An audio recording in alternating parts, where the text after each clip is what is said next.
Assalamualaikum warahmatullahi wabarakatuh. Apa kabar kawan-kawan? Semoga sehat selalu ya. Jumpa lagi bersama saya Adi Permana di podcast Ngobrol Waras. Teman-teman, podcast kali ini saya tidak berkolaborasi dengan bintang tamu atau narasumber lain, jadi mungkin bisa disebut sebagai solo podcast. Nah, pada kesempatan ini saya tertarik untuk mengangkat topik yaitu semangat menyongsong era post-pandemik. Jadi saya ingin mengajak fokusnya itu mari ubah stigma negatif dari para penyintas COVID-19. Kenapa saya mengangkat tema itu? Karena bagi saya menarik gitu ya.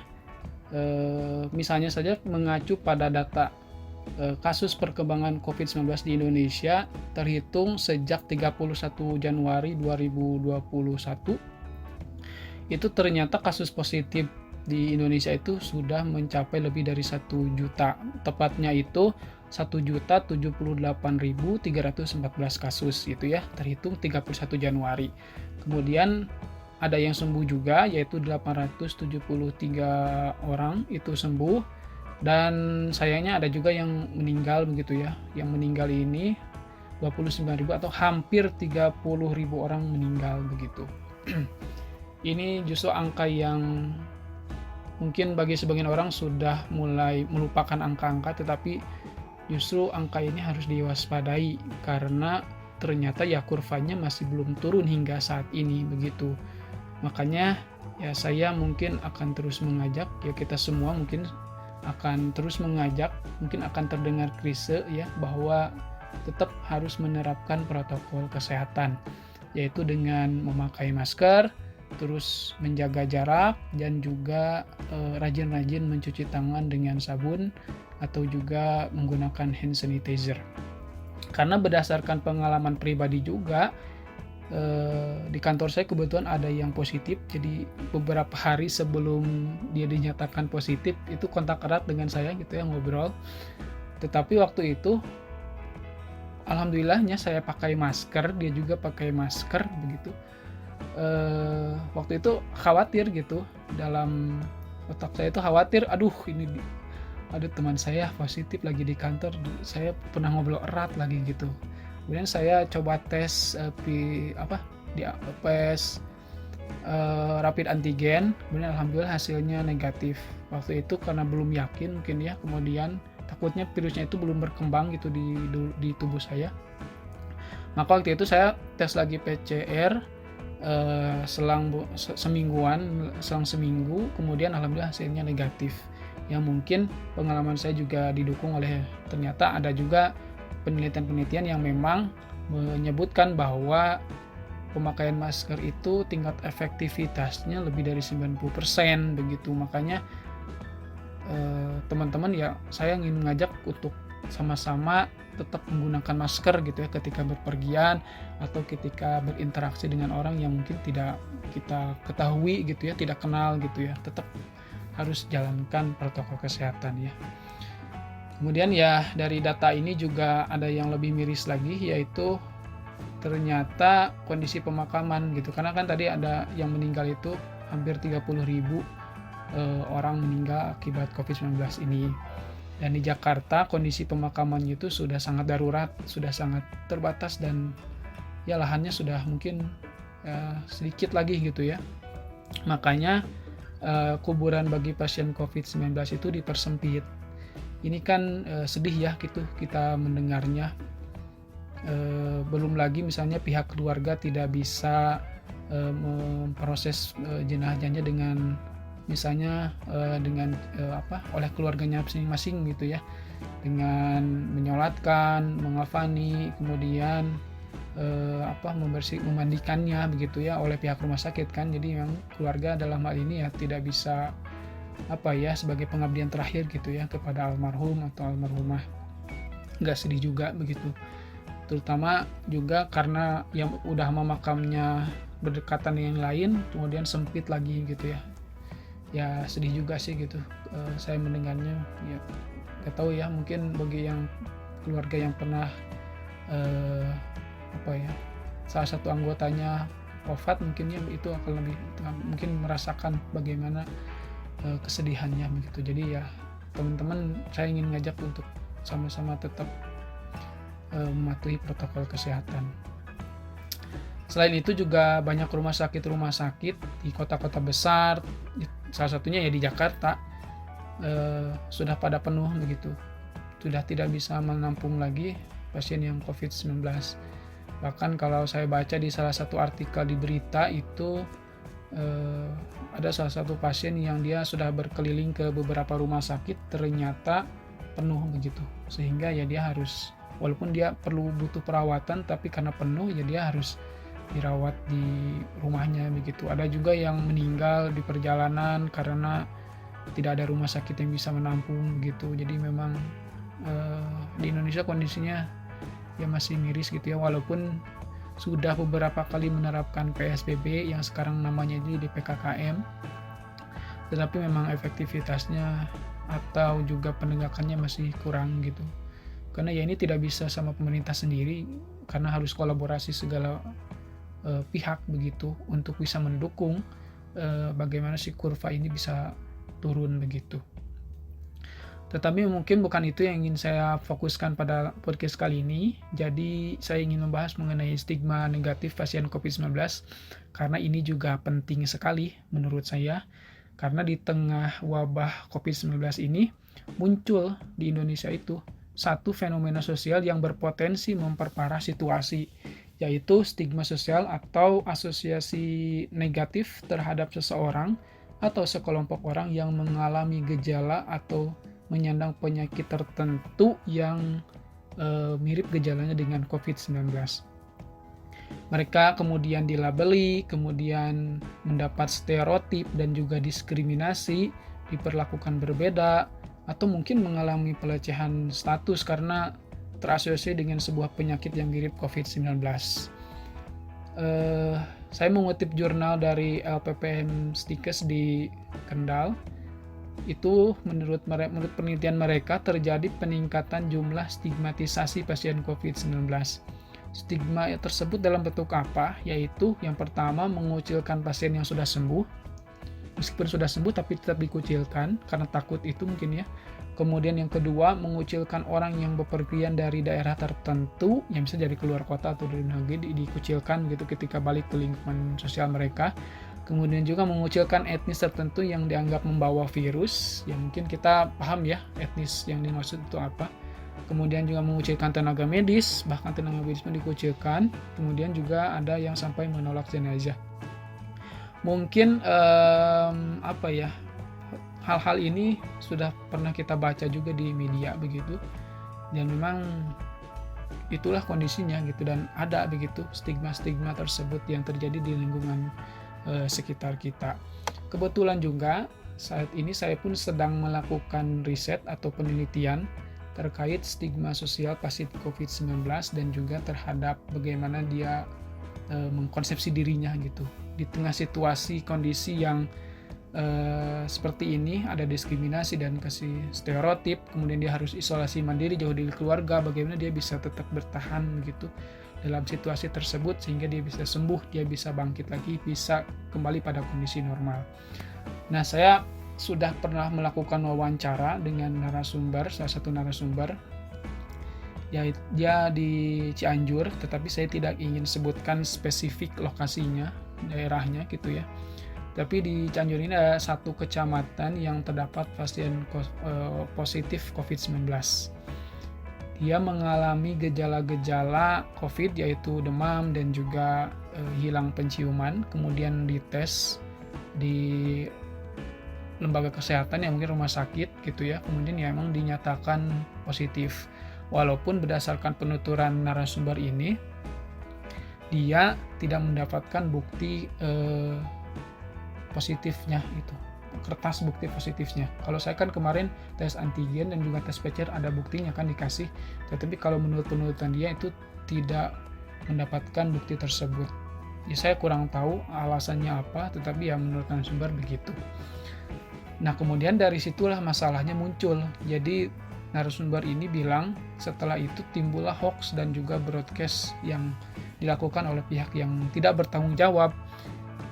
Salah satu yang diingat olehnya itu kata-katanya kurang lebih begini, hati-hati dengan si A, dia terkena COVID, jauhi dan tetap waspada begitu. Jadi apa ya? Mungkin dalam hal ini ya inilah efeknya begitu yang dia rasakan secara psikologis. Pasti berpengaruh sekali gitu ya. Dan efek sosial yang dirasakan ya tentu saja ini adalah dikucilkan di lingkungan masyarakat, lingkungan sekitarnya dikucilkan. Tidak hanya dia, tetapi juga suaminya, anaknya yang masih kecil, kemudian juga keluarganya, mertuanya pun ya semuanya jadinya isolasi mandiri gitu ya, sekeluarga itu. Tetapi masalah lain timbul gitu ketika isolasi mandiri ini, masyarakat terkesan mengucilkan tadi, membiarkan, bukannya malah membantu begitu ya ketika di isolasi ini, tapi justru dikucilkan begitu, dijauhi. Ya secara logika kan kalau misalnya isolasi mandiri tentu saja dia harus didukung misalnya dengan makanan-makanan yang sehat, kemudian juga nutrisi, vitamin gitu ya. Atau juga masyarakat itu justru harusnya membantu dari segi misalnya urun dana atau juga memberi makanan begitu ya setiap hari ke keluarga tersebut, tetapi itu tidak dilakukan. Jadi memang disuruh isolasi mandiri, tetapi dari masyarakat itu kurang banget membantu mereka begitu untuk bisa keluar dari zona tersebut, misalnya ngasih makanan lah, bantuan makanan dan lain-lain begitu. Otomatis kan kalau yang isolasi mandiri dia kan harus tetap makan dong, dia harus tetap ada apa ya, kebutuhan yang bisa dipasak gitu ya di dapurnya gitu. Ya mereka mau makan apa kalau misalkan tidak bisa ke warung kan untuk membeli jajanan atau membeli bahan kebutuhan pokok untuk dimasak gitu ya. Mereka makan apa kan jadinya begitu. Tapi ya untungnya ada keluarga gitu ya. Kalau bahasa Sunda dulur gitu ya, ada keluarga, ada dulur yang membantunya mereka, yaitu ya kalau masyarakat sekitar katanya kurang begitu membantu begitu. Jadi itulah stigma sosial yang dirasakan oleh keluarga tersebut, oleh narasumber tersebut. Bahkan adiknya pun karena dia masih SD, jadi dia sempat tidak sengaja keluar dari rumah itu diteriakin gitu oleh orang-orang, COVID begitu. Ya ini anak kecil loh gitu, sampai segitunya oleh masyarakat sekitar.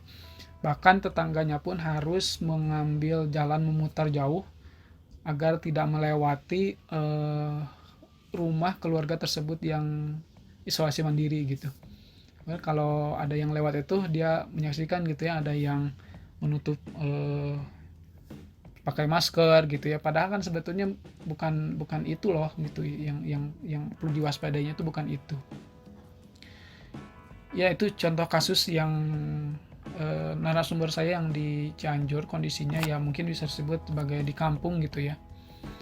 Jadi memang hipotesis saya, dugaan saya memang masyarakat yang di kampung ini justru yang ada di desa edukasinya sangatlah kurang gitu, bagaimana dia bisa memosisikan diri, bagaimana dia bisa menghadapi misalnya di lingkungannya itu ada yang positif COVID-19.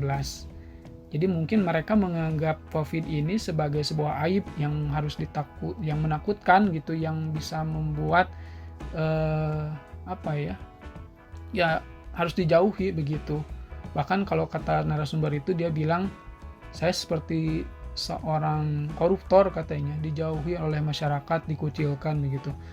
Padahal kan ya siapa yang mau juga gitu ya terkena COVID-19 gitu.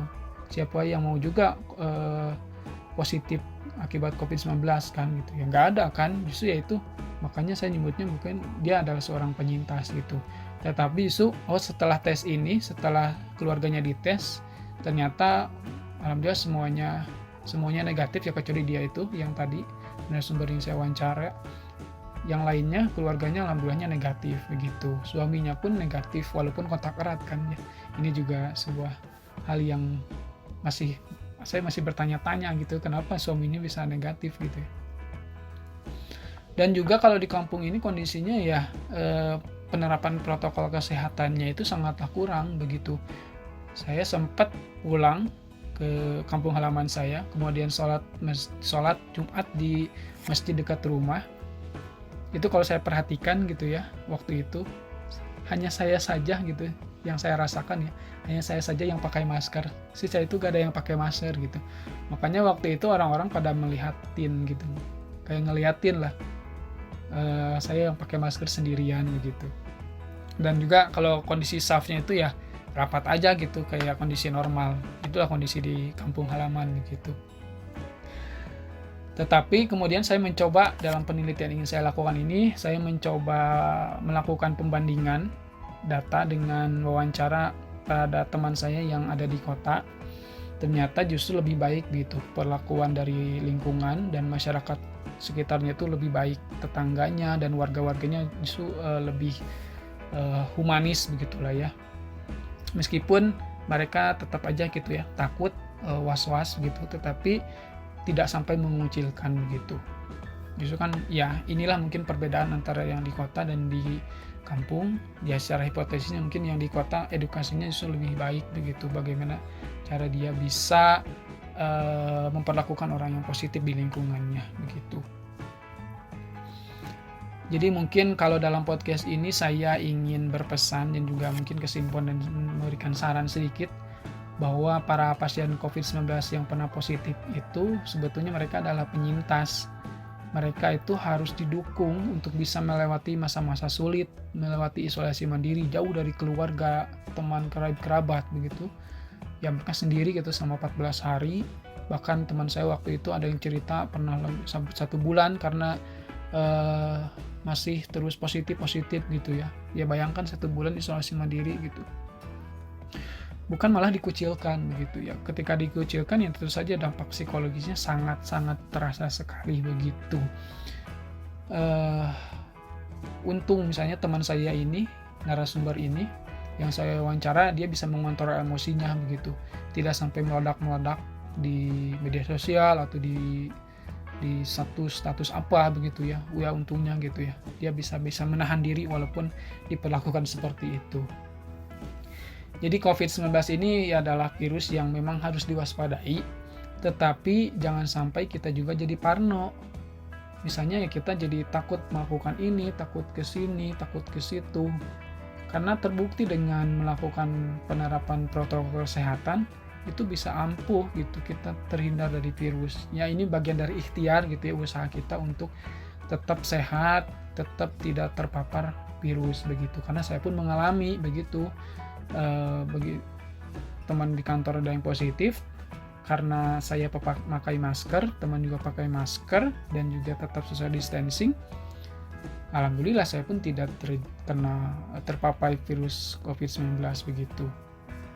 Dan juga kabar baiknya karena saat ini sudah ada vaksinnya di Indonesia, kita pakai vaksin Sinovac.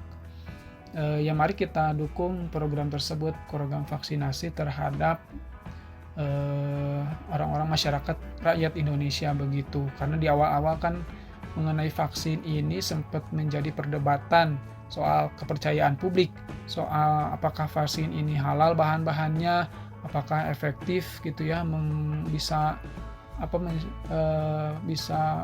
divaksinkan ke manusia gitu ya. Ternyata ya memang berdasarkan studi ini sudah layak gitu, dan juga sudah halal, dan juga sudah didasarkan pada BPOM gitu. Jadi kita harus percaya pada siapa begitu.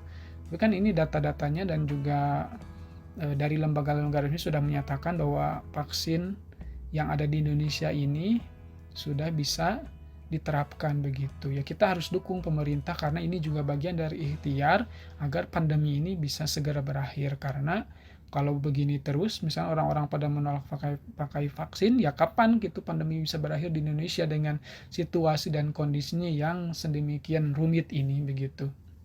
Jadi yuk semangat kita menyongsong masa-masa era post pandemik dengan cara bekerja sama. Kita harus saling support satu sama lain, kita patuhi protokol kesehatan, dan tetap kita jalankan rutinitas kita meskipun dari rumah saja, sebagaimana penerapan adaptasi kebiasaan baru.